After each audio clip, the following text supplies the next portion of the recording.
Hola, ¿qué tal? Bienvenidos al curso de literatura. Soy el profesor José Córdoba y vamos a desarrollar el tema correspondiente a la narrativa de Mario Vargas Llosa y de Edgardo Rivera Martínez. Pasemos ahora al desarrollo de los ejercicios que se han propuesto para esta semana. Ejercicio 1.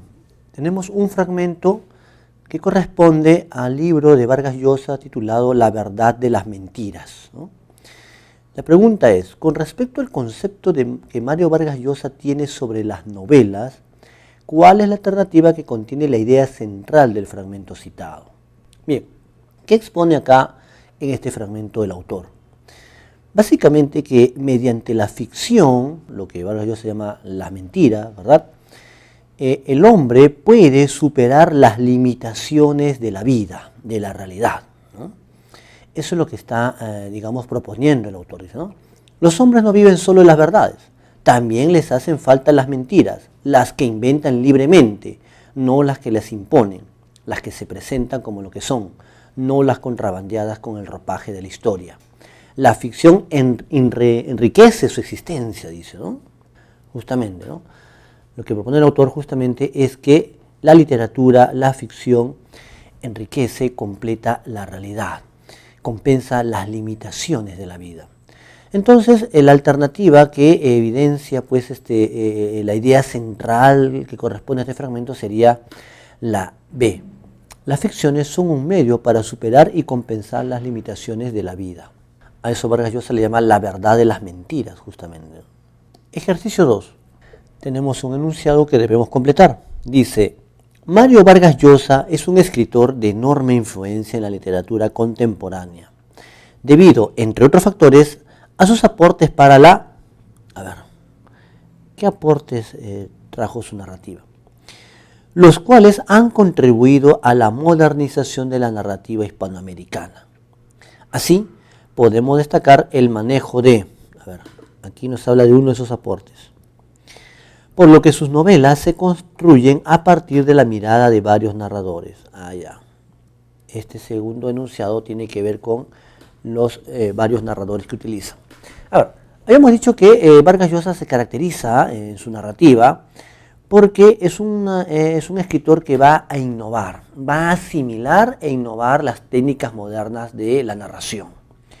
Una de esas técnicas consiste en el uso de múltiples puntos de vista o voces narrativas. De esa manera deja de lado pues, el narrador omnisciente, que es el narrador tradicional, ¿no? Entonces, la clave sería la C. Innovación técnica del relato y la diversidad de puntos de vista o varios narradores. Ejercicio 3. Tenemos un fragmento de la novela Conversación en la Catedral, de Vargas Llosa. En el fragmento citado se narra, ¿qué se está narrando en este fragmento? Que tenemos un diálogo, por un lado tenemos al coronel Espina, también tenemos a Bermúdez, ¿no? Dice, el comercio llama a Urría el salvador de la patria solo por odio al APRA, dijo el coronel Espina. Esos solo quieren que tengamos a los apristas a la sombra. Ya es cosa hecha, dijo Bermúdez, tampoco hay problema por ahí, ¿no? El Internacional, la Cerro y las demás compañías solo quieren un gobierno fuerte que les tenga tranquilos a los sindicatos, continúa Espina sin escucharlo. Cada uno tira para su lado, ¿ves? Los exportadores, los antiapristas, los gringos y además el ejército, dijo Bermúdez, la platita y la fuerza. No sé de qué se puede quejar Urría, dice, ¿no? Muy bien. Acá se puede apreciar cómo este personaje de Cayo Bermúdez, en la obra, recuerden quién es Cayo Bermúdez, es el ministro de gobierno de Urría, es el poder en la sombra, es el que se encarga del manejo sucio, digamos, ¿verdad?, de las persecuciones políticas, a los opositores, a los estudiantes de las universidades que protestan. Entonces se puede apreciar cómo Cayo Bermúdez ejerce un control sobre, no solamente sobre el estamento político, estudiantil, sino también sobre la clase empresarial, entre otros aspectos, sobre los grupos de poder. Justamente, es uno de los temas que se desarrolla en la obra, ¿no? Por un lado, los empresarios, ¿verdad?, los grupos de poder que quieren pues, obtener pues, beneficios, y también el ejército, ¿no? Ambos están buscándose repartir la torta del poder, ¿no? Entonces, clave sería la A, el control que ejerce Cayo Bermúdez sobre los grupos económicos o los grupos empresariales. 4. Marca la alternativa que completa correctamente el siguiente enunciado sobre el argumento de conversación en la catedral de Mario Vargas Llosa. Zabalita, el personaje principal, decide alejarse de su entorno familiar y abandonar sus estudios en la universidad, motivado por... ¿por qué deja de lado su familia, ¿no?, su entorno social, y por qué también deja de lado sus estudios en la universidad? Eso va a ocurrir cuando él se entere que su padre, don Fermín Zavala, llamado también Bola de Oro en la obra, se entere que su padre era socio del régimen corrupto de Odría, ¿no? Era socio de Cayo Bermúdez, participaba en todos estos actos de corrupción para obtener beneficios, digamos, económicos, ¿no? Eso lleva pues a que Zabalita se desencante de su entorno social y también abandone sus ideales, ¿no?, como estudiante de San Marcos. Muy bien, entonces a partir de eso pues ya va a claudicar en sus ideas y va a llevar una vida pues marcada por, digamos, por el fracaso, ¿verdad?, por el abandono de sus ideales. Entonces la clave en la pregunta 4 sería la D, el descubrimiento de que su padre era cómplice del sistema corrupto de Odría, clave la D. Ejercicio 5. Tenemos otro fragmento acá. Dice, no, dijo Paredes, el presidente se ha ganado al pueblo. Les ha construido hospitales, colegios, dio la ley del seguro obrero. Si reforma la Constitución y quiere hacerse reelegir, ganará las elecciones limpiamente. Basta ver las manifestaciones cada vez que sale de gira. Las organizo yo hace años, bostezó él. Dame plata y te organizo las mismas manifestaciones a ti. No, lo único popular aquí es el APRA. Si se les ofrecen unas cuantas cosas, los apristas aceptarían entrar en tratos con el régimen.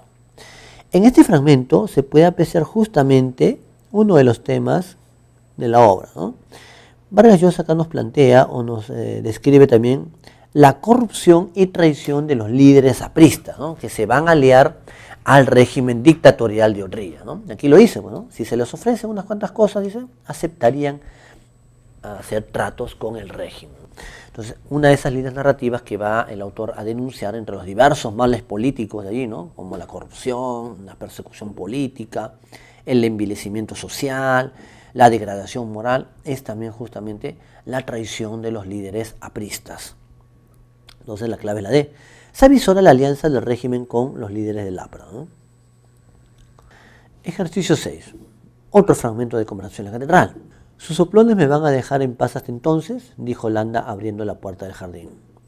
No está usted detenido, ni siquiera vigilado. Puede ir donde quiera, hablar con quien quiera. Hasta luego, senador. Salió y cruzó el jardín, sintiéndolas a su alrededor, elásticas y fragantes, yendo, viniendo y volviendo entre las matas de flores, rápidas y húmedas bajo los arbustos. Ludovico, Hipólito, despierten a la prefectura, rápido, quiero que me controle las llamadas de Landa Lozano.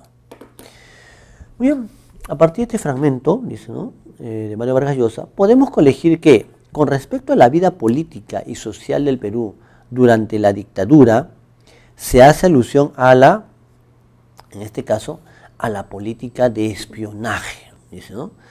Aquí le está dando la orden a alguien para que controle las llamadas, ¿verdad?, digamos, de los opositores o de los considerados pues enemigos del régimen, ¿verdad?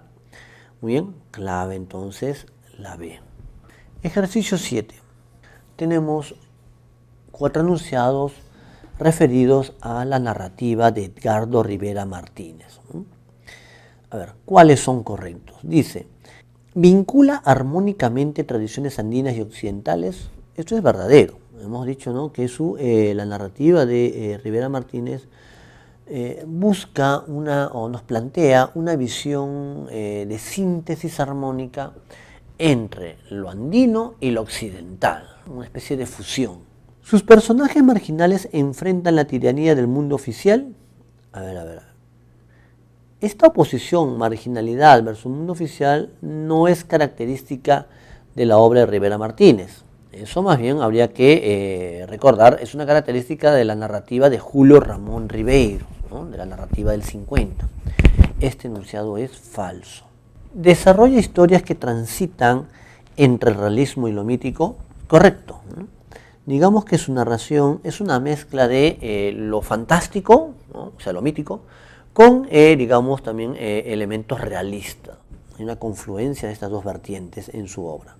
¿Propone personajes en búsqueda de su identidad, de sus raíces? Sí, esto es constante en su narrativa. Encontramos personajes que son, digamos, errantes, que están en un constante deambular, en un constante tránsito, y conllevan este problema de la identidad, como sucede en el cuento Ángelo con Gate, ¿no? A cada momento, ese Danzac andino se pregunta quién soy.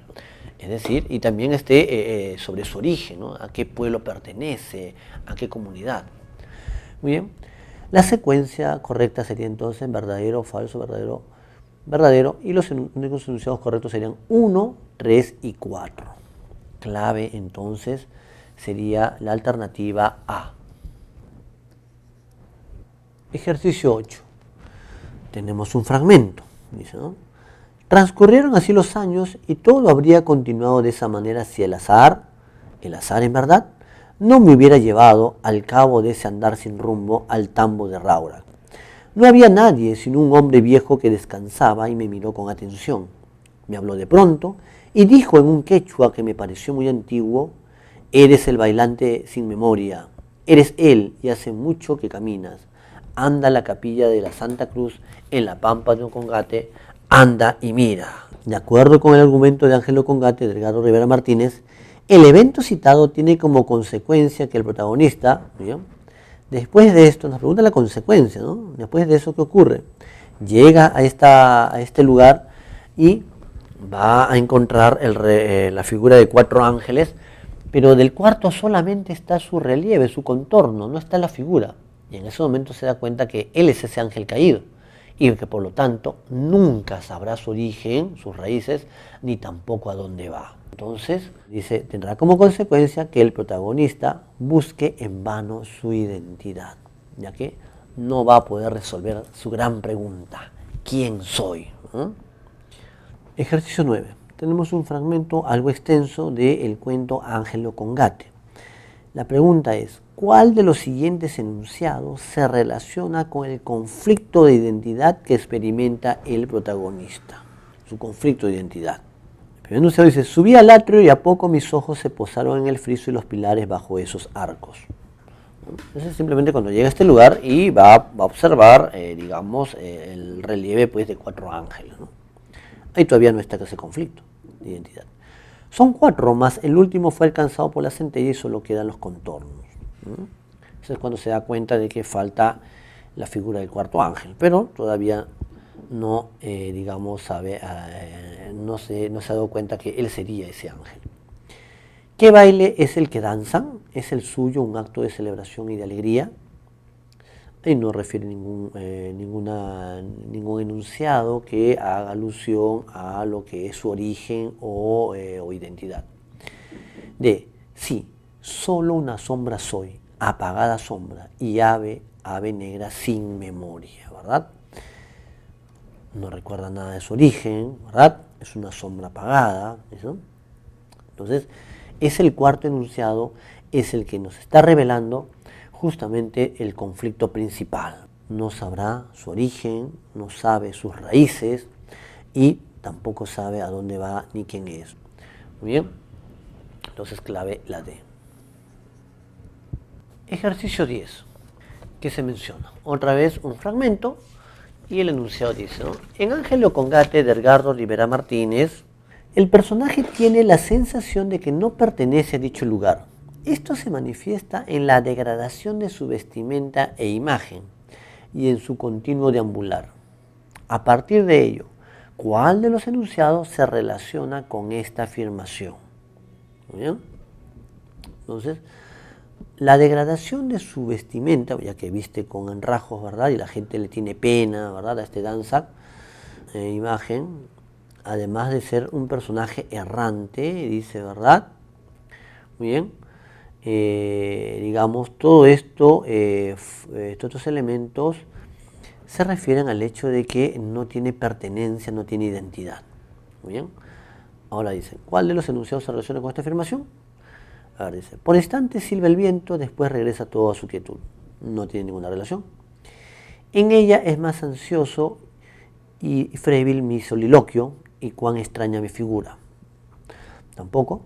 Sombrero de abolido plumaje y jubón, camisa de lienzo, todo en harapos. Aquí está. Entonces, viste con enrajos, ¿verdad? Un plumaje abolido, desgastado, ¿verdad? Todo esto hace referencia justamente a un proceso de acabamiento, de degradación de este danza, que está en un continuo deambular y en continua búsqueda de identidad. Entonces, a eso hace referencia. Clave, entonces, la alternativa C. Eso ha sido todo por esta sesión. Nos estamos viendo en la siguiente clase.